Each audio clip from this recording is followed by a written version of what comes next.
Welcome back, One Plus Armor fans, and Darren here, and I picked up today the new White Dwarf, and instead of reading it and then doing a review or something boring like that, I thought we might go through it together. So we're just going to go through the new White Dwarf, and I don't know how long this video is going to be, but this is a pretty substantial magazine. This is, bordering on proper magazine size.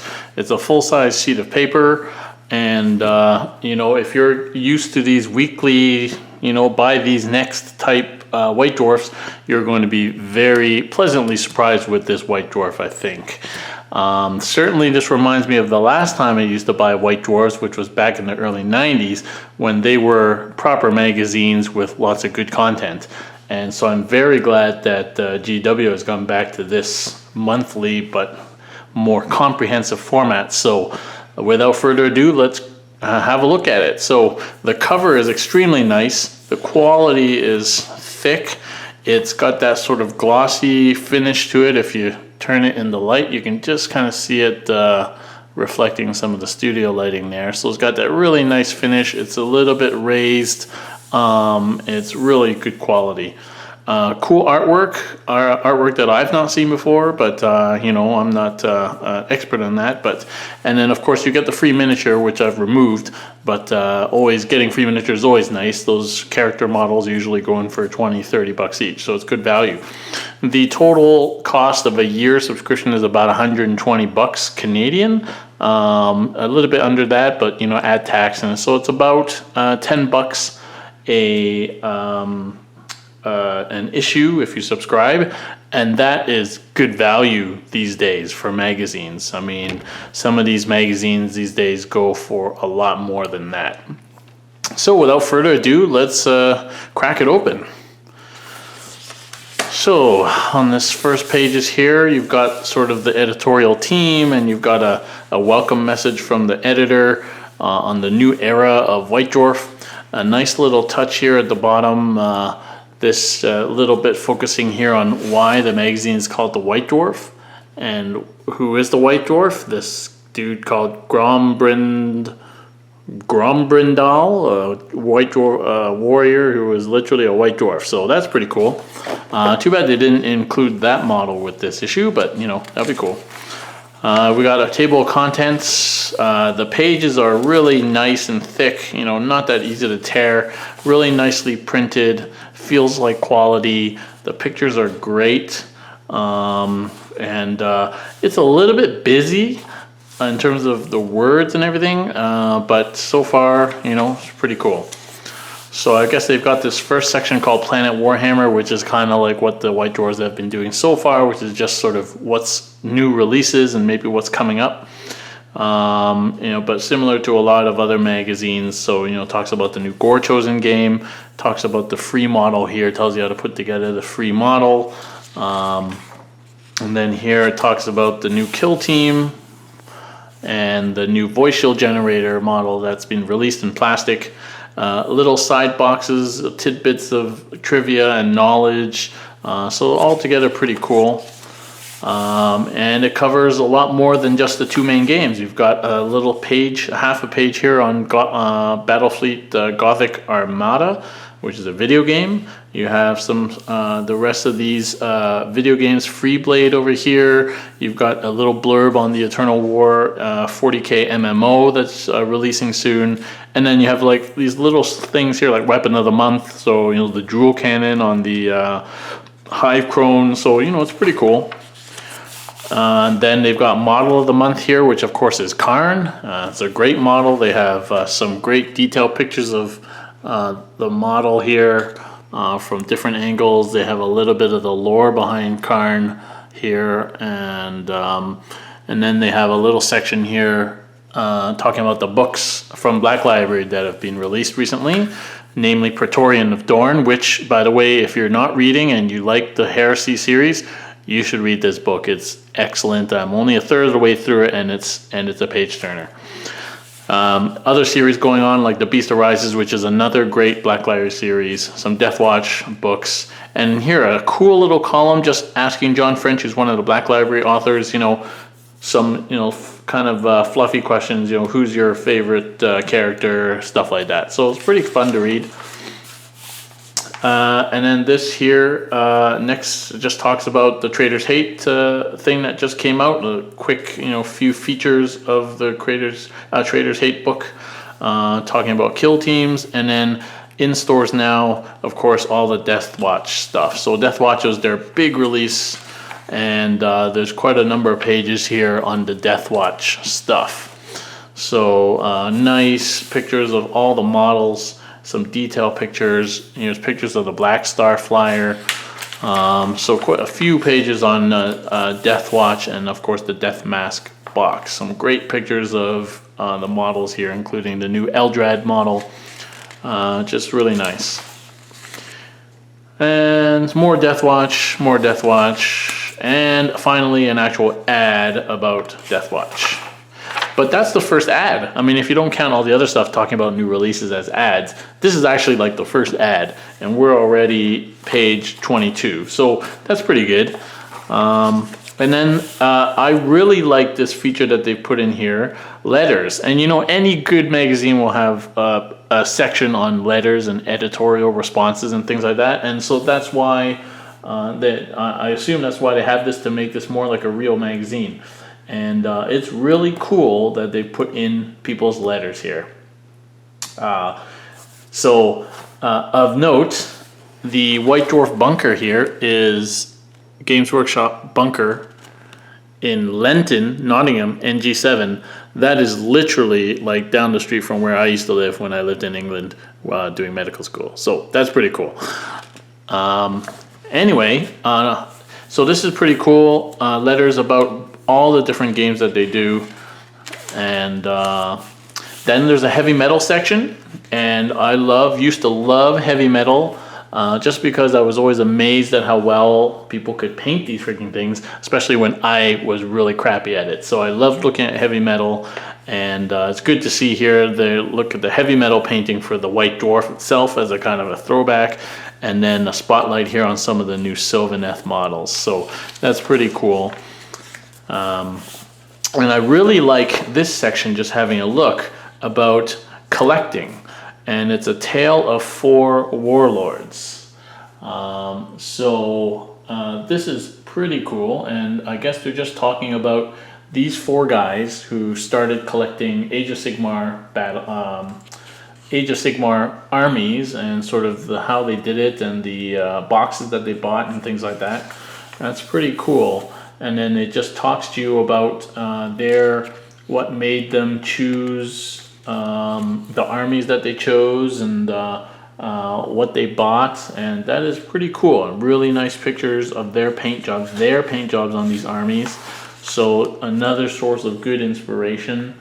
This guy chose the Malignance Force, which was actually the force I was thinking of starting if I was doing Age of Sigmar.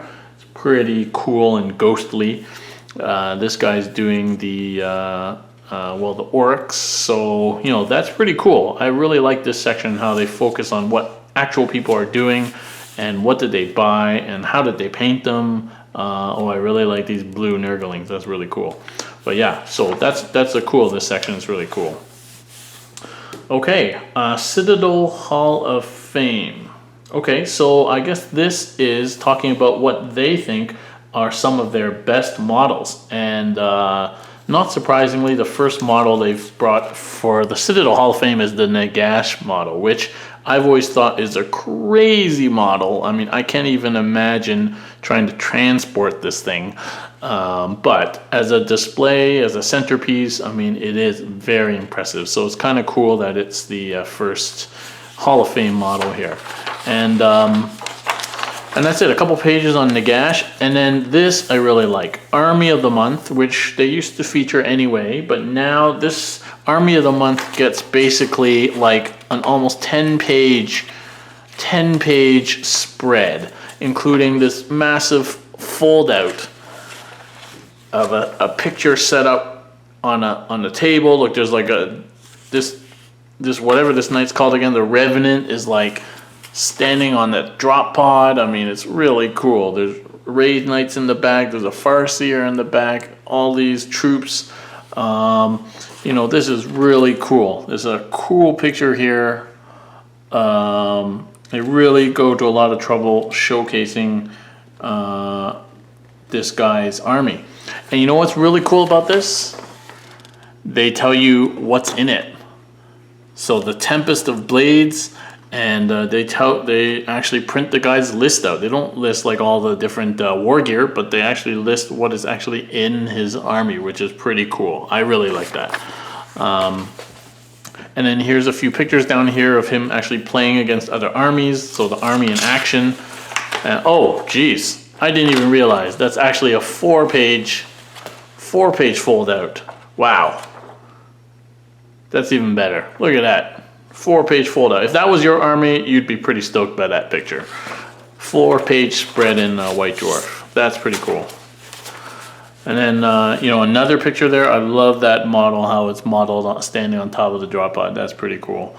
And then more pictures. Pretty cool. And it goes on. Obviously a big interview. And then some close-up shots of some of the models, some shout-out pictures of some of the really fine detail he's done, these sort of scorpion stenciling patterns. Here are the infamous jet bikes. Yeah, this is pretty impressive. Very cool. And then the cool thing is, now they give you here a little bit of a fluff behind that person's faction. So that's pretty cool too. So keep the fluff people happy, and that's pretty cool. All right, and then the feature for this month's White Dwarf was these boxed games. So, you know, they've released a lot of boxed games recently that had rules that you could use in 40k, etc. And so this section seems to just give you lots of extra rules that you can use in your games. So that's pretty cool. And this looks like actually a card that you can actually photocopy and print on some cardstock or something and make your own cards. So that seems pretty cool. Look, these are all cards that you can print out as character cards for Deathwatch Overkill. Here's a part on Space Hulk. They give you a new mission. There's a page here on Horus Heresy with alternative histories. Another card which you can make. Lots more scenarios. You know, that is pretty good value. A bit here on Lost Patrol. Our second ad, we are 55 pages in, and this is a small one-page ad slipped in there. And then 2 pages on Execution Force, how to use demons in Execution Force, which is pretty cool. Look at that. And then some data cards for your demons for Execution Force. And some new achievements. Achievements in a board game, eh? That's pretty interesting. Okay, well anyway. And then rules to use the Slaughter Priest in Silver Tower, and the card that you're supposed to have with the game.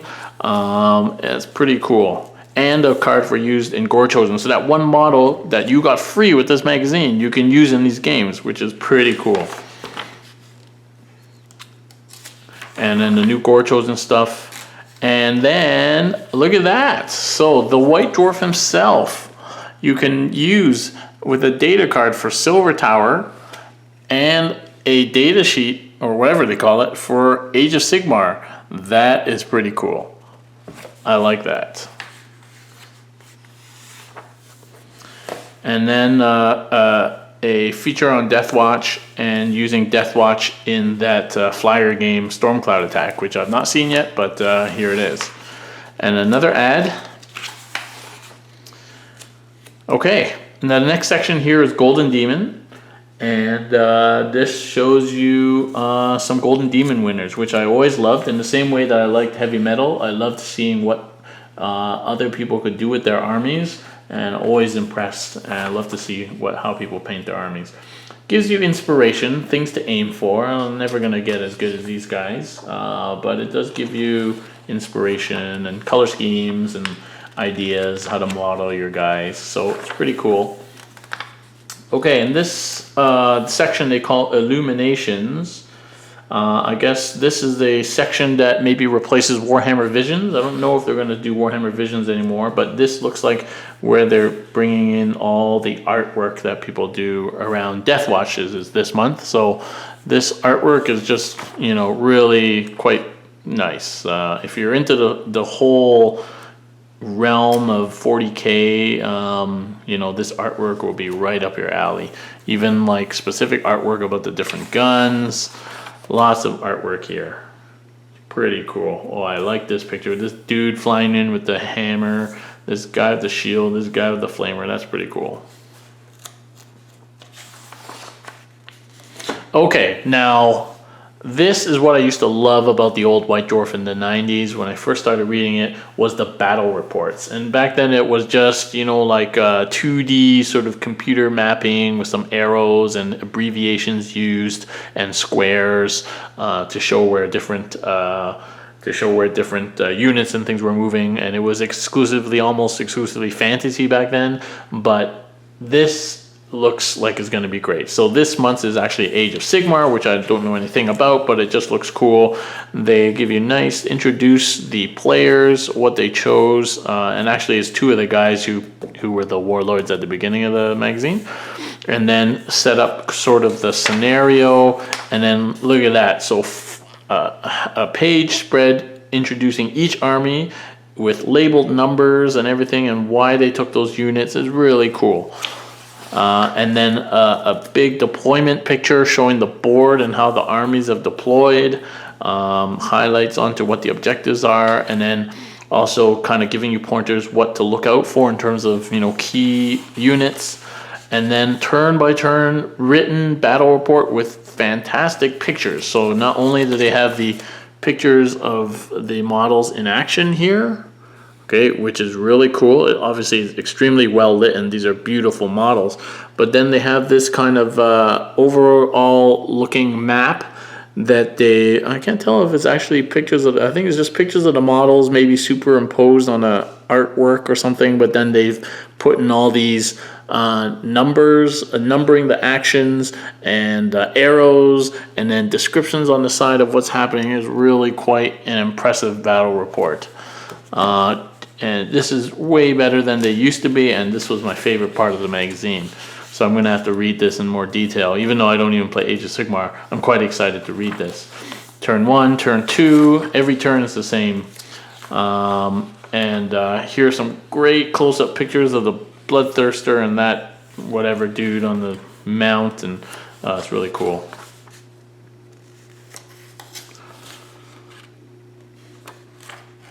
And then a sort of debrief section, which is really cool. It's always fun to debrief your games. And that was cool. So I gotta say, that battle report was pretty awesome. I can't wait to see the first 40k one. Maybe, hopefully next month.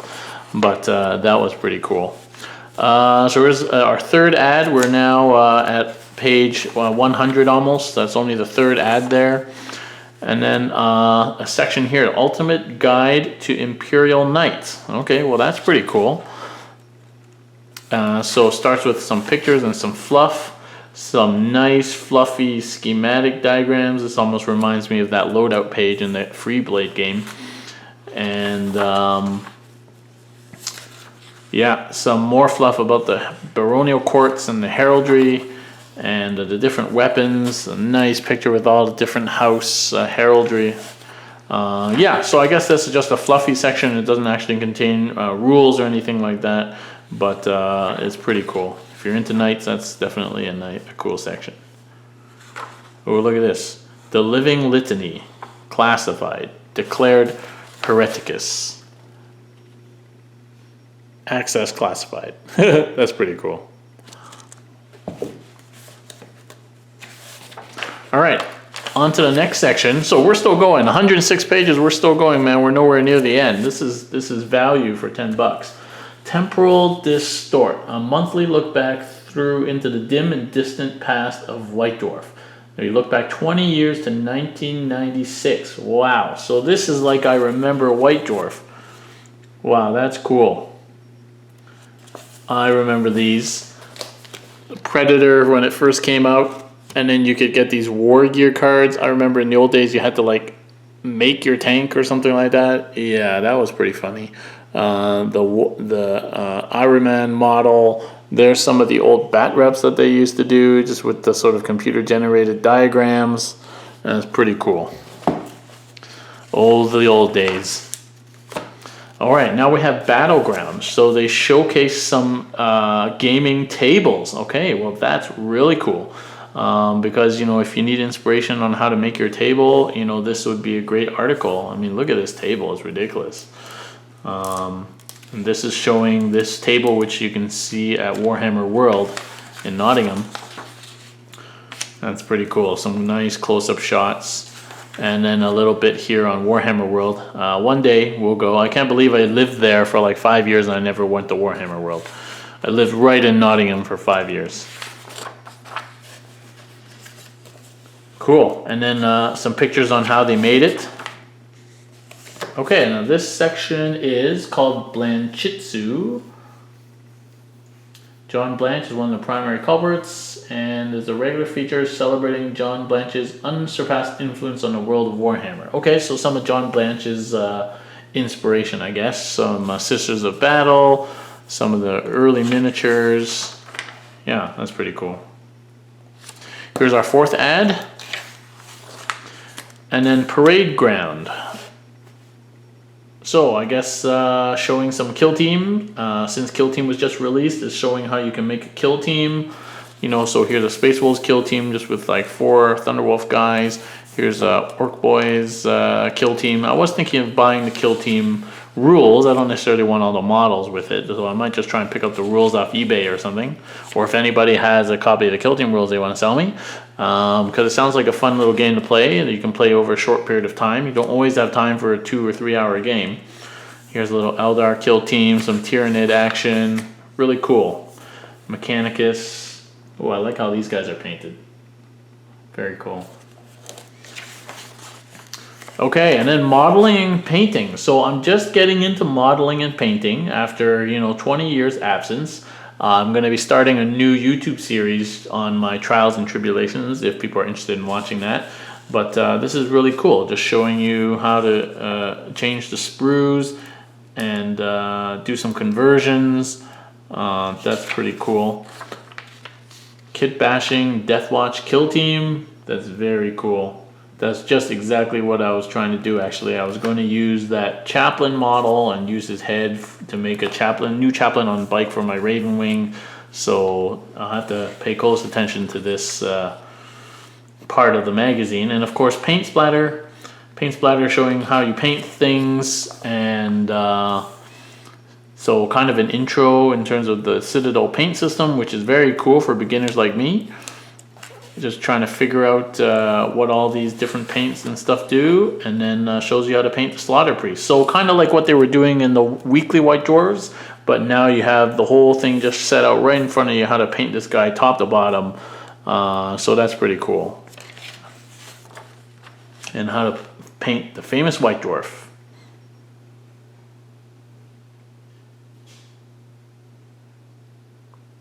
All right, that's cool. Okay, and then we'll go on. So, designer's notes. Okay, so if you've been reading the FAQs as they came out, sometimes there were designer's notes telling you what their underlying intent on rules and rules interpretations was. And so I guess this is a section on how they go about designing these things and what goes on behind the scenes. So it's really quite interesting. They're talking about Deathwatch now, and then all the different shoulder pads and stuff and what on means on designing Deathwatch. Some designer's notes, and a little bit about how they came up with all the fluff behind it. So that's pretty cool. Yeah, that's cool. If you're interested on how these things came to pass, that's really cool. And then a spotlight on a Codex Deathwatch, obviously. Yeah. Okay. Another ad, and then a small section. We're getting close to the end now on readers models. So models from all different systems here. Oh, those Thunder Hammers look pretty sick. Check out these Thunder Hammers.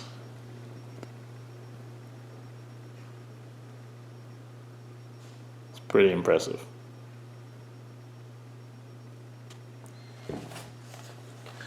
So yeah, that's pretty cool. I love, as I said before, I love seeing how other people paint their models. So that's really cool. A final ad for Warhammer World, and that takes us to the inside of the last page, which shows you what's going to come on the next month. So there looks like there's going to be some more bat reps. There's looking like there might be a bat rep to do with Death Watch. That's going to be cool. And then next month, yeah, so a battle report, Death Watch against the Tyranids. Oh yeah, if you're a Death Watch fan, make sure you pick up next month's White Dwarf. There's going to be a massive Space Wolf army, interview with Jess Goodwin, some more armies on parade, and a free comic. 12 pages of a Warhammer comic. All right. And then, not to be outdone, of course, the back cover, a beautiful piece of artwork. I think it's recycled from the Death Watch Codex, but cool nonetheless, with the Death Watch facing a tide of filthy Tyranids and the mist in there and everything. It's pretty cool. Okay, well, that's a quick run through of this month's White Dwarf. I highly recommend if you're into 40k, I don't see how you could not subscribe to White Dwarf at the cost of a couple of boxes of models for the whole year. Quality magazine, lots of good content. It's worth it just for the bat reps alone, and sometimes free models and free stuff. It seems like every month there's going to be something free. Really good quality, highly recommended. So check it out.